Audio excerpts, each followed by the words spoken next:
भाई साहब ये सारी बकरियां आपकी हैं? नहीं, इसमें से दो हमारी है। अच्छा, दो कौन कौन सी? तो एक काली वाली, एक सफ़ेद वाली।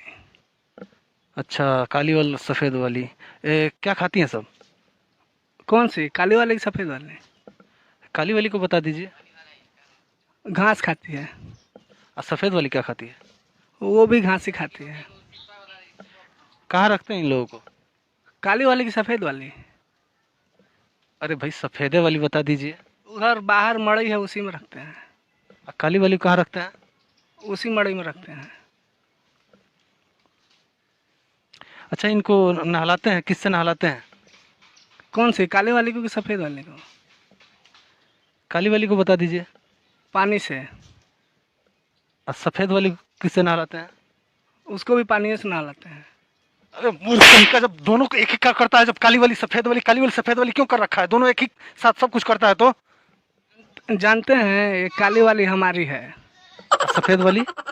वो भी हमारी है।